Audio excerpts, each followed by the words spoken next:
recording that changed everything was never meant to be found. It was stored inside a damaged police archive box labeled Unsolved Cases, buried under years of dust and forgotten paperwork. When investigators finally played it decades later, there was nothing at first except silence. Then a shaky voice speaking into the recorder, repeating the same words over and over as if he could not believe what he was seeing. He said, "They are still here, but they are not here anymore."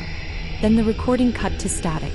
That was the last message ever connected to Blackwood Village, the place where 117 people vanished in a single night without a single trace of where they went. No warnings, no signs, no struggle. Just a village that woke up empty. Blackwood had once been a normal place surrounded by forest and distance. A village where life moved slowly and everyone knew each other's names. People worked in farms, children went to a small school in the center, and families lived in houses that had been passed down for generations. Nothing about it suggested it would ever become a mystery. But that changed on the night of October 14, 1987, when every single person in Blackwood went to sleep like any other night, and never woke up in the same world again.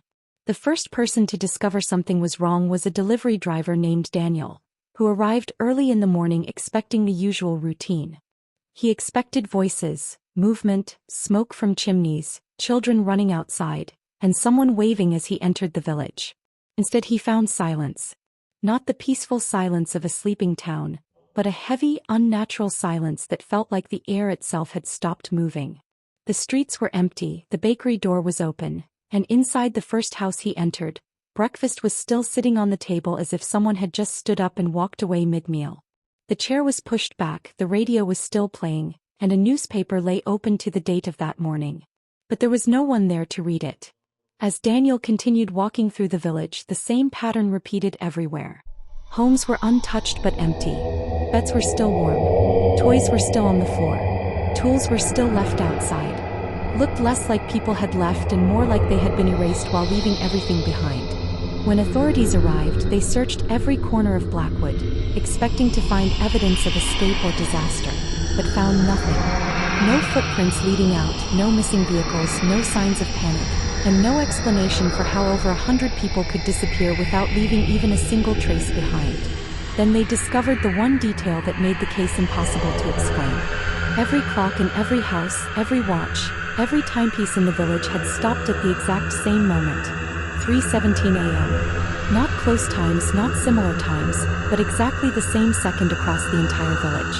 It was as if whatever happened did not just take the people, but froze time itself for everyone inside Blackwood.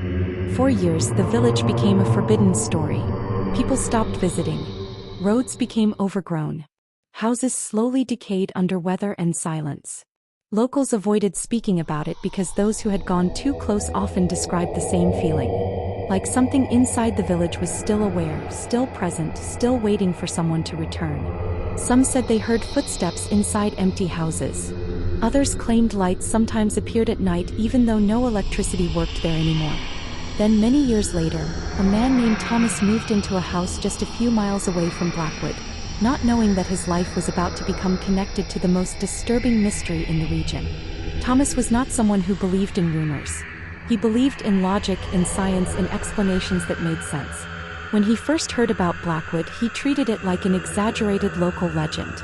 But that changed the day he discovered a hidden wooden box inside the wall of his storage room. Inside the box were old photographs, documents, and a faded journal that had clearly not been touched for decades. The photographs showed Blackwood before the disappearance, full of life and people. Families standing outside their homes, children smiling, markets active, everything normal. But one photograph was different. On the back, written in fading ink, was a sentence that made Thomas stop reading immediately, the last day before they disappeared. And when he looked closer at the image, he noticed something that made his thoughts turn cold. In the corner of the photograph stood a young boy, separated slightly from the rest of the group. While everyone else was smiling at the camera, the boy was turned away, staring toward the forest behind the village as if he had seen something no one else noticed. And next to him, written in handwriting that seemed rushed and afraid, were two words. He knew. That night, Thomas could not sleep. The words kept repeating in his mind. If someone in the village knew what was going to happen, then the disappearance was not random. It was not an accident. It It was something that had been seen coming, and maybe even expected. The next morning, against every instinct that told him to stay away, Thomas followed the road toward Blackwood. The closer he got, the more the atmosphere it felt as if something the footprints he had seen earlier remained his only guide, pressing forward into the dusk like a silent invitation that someone or something wanted him to follow. Every now and then he would stop and look behind him, expecting to see nothing but empty streets. Yet each time he turned, the feeling intensified, as though the village itself reacted to his awareness.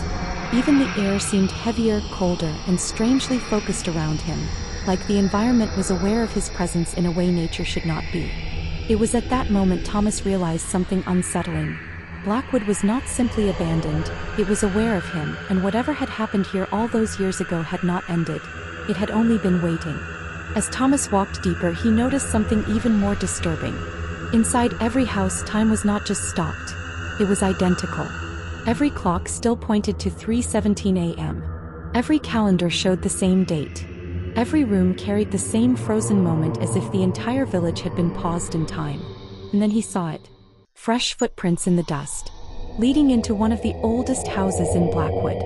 Someone had been there recently. Someone had returned.